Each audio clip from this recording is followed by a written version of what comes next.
ఓం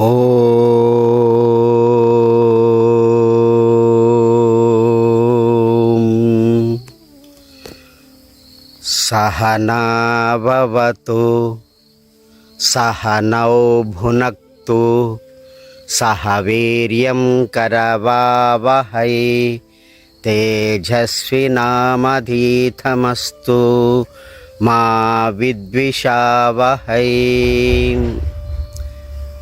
భక్తులారా, కల్కి భగవానుని రాక గురించి భవిష్యమాలికలో, కాలజ్ఞానములో, భాగవతములో, వివిధ శాస్త్ర గ్రంథాలలో, పురాణాలలో ఉన్నటువంటి విషయాలని ఎంతోమంది చెప్పారు. నా అనుభవపూర్వకంగా కొన్ని విషయాలు మీ ముందు ఉంచుతున్నాను. ముందుగా నా పరిచయము. నా పేరు రాములు స్వామి. చిన్నప్పటి నుంచి యోగం చేస్తున్నాను కాబట్టి రామయోగి అని కూడా అంటారు. నేను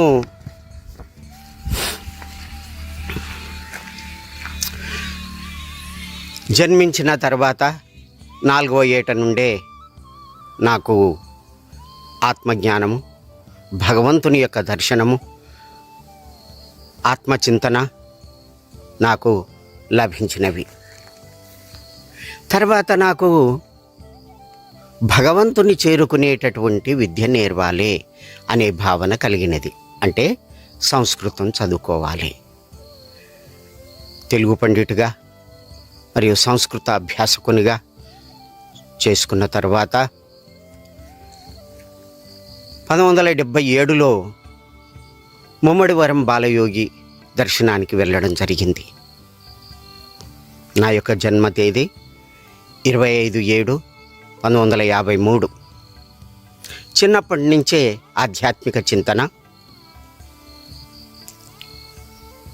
వేద అధ్యయనము చేయవలననే కోరిక ఇవన్నీ కూడా ఉండేవి.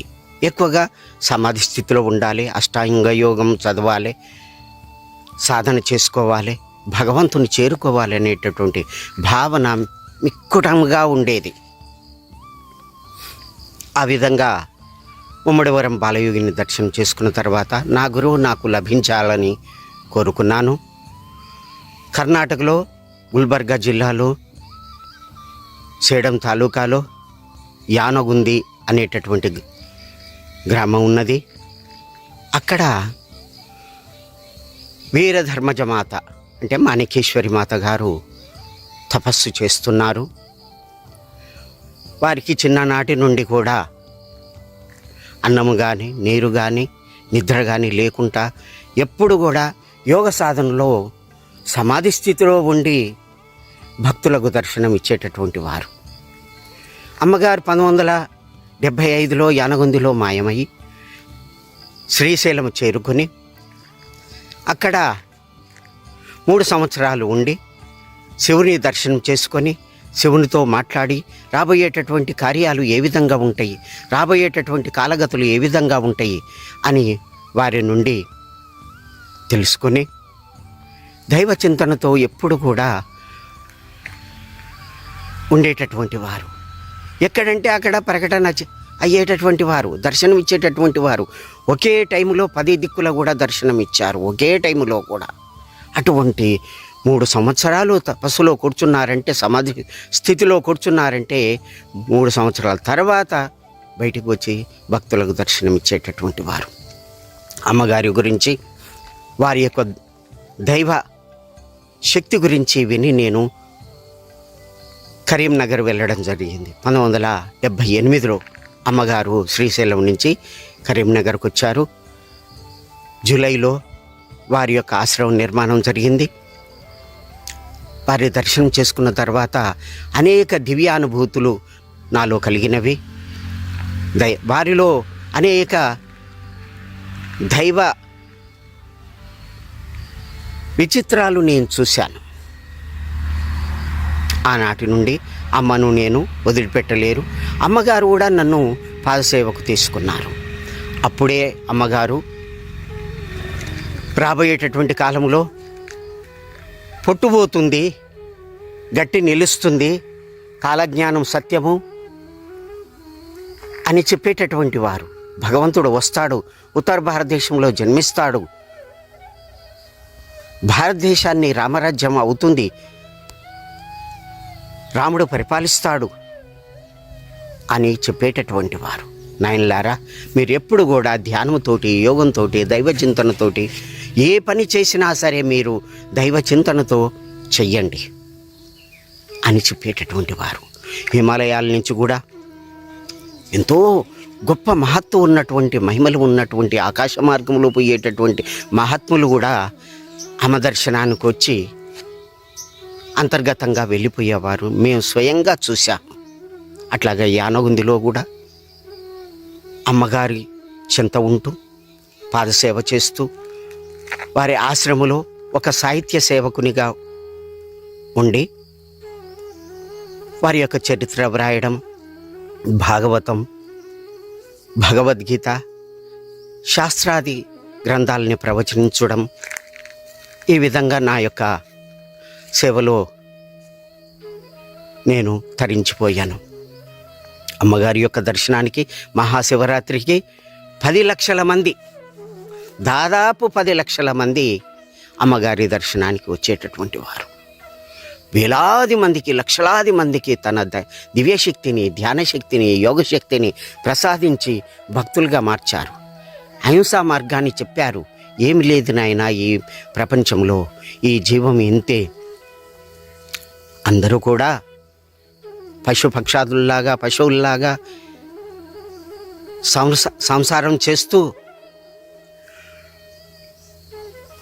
ప్రకృతిలో కలిసిపోవడం అది పద్ధతి కాదు.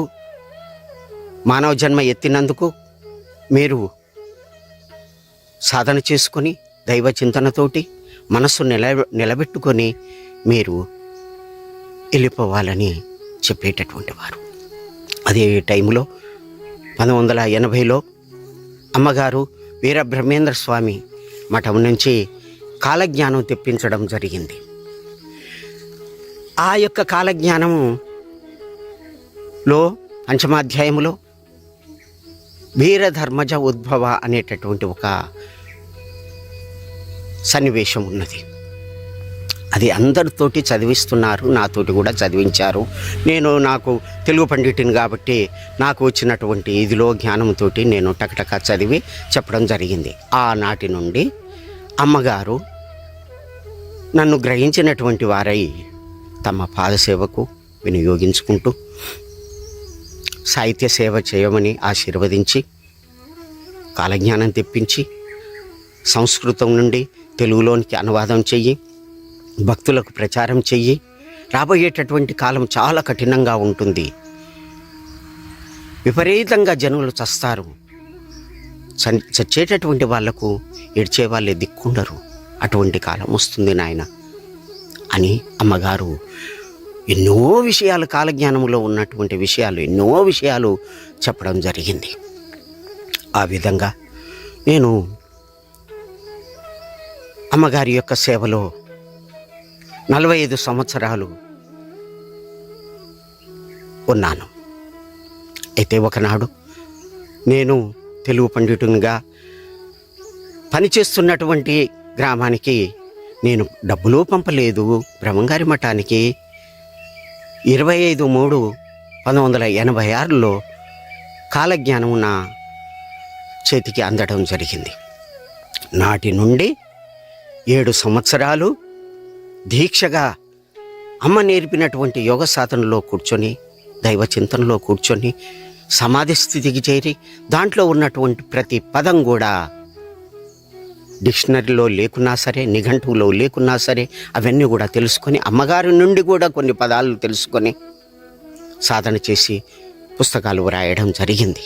దాంట్లో ఏమున్నది అంటే రాబోయేటటువంటి కాలగతులు ఏం జరుగుతుంది, ఏమవుతుంది, ఏం పోతుంది, ఎట్లా ఈ ప్రజలు ఏ విధంగా ఇదవుతారు, రాబోయేటటువంటి భగవంతుడు ఎక్కడికి వస్తాడు. జన్మసేవ్యం భక్తిప్రదం ప్రదోష తీర్థం ప్రయాగమాదము ఆనగొంది. ఈ ఆనగొందిలో అమ్మగారు ఉండేవారు. జన్మను తరింపజేసేటటువంటిది, భక్తిప్రదమైనటువంటిది, దోషాలు తొలగించేటటువంటిది యానగుంది. ప్రయాగ ఎటువంటిదో యానగుంది అటువంటిది అని చెప్పి పంచమాధ్యాయంలో వ్రాయబడి ఉన్నది.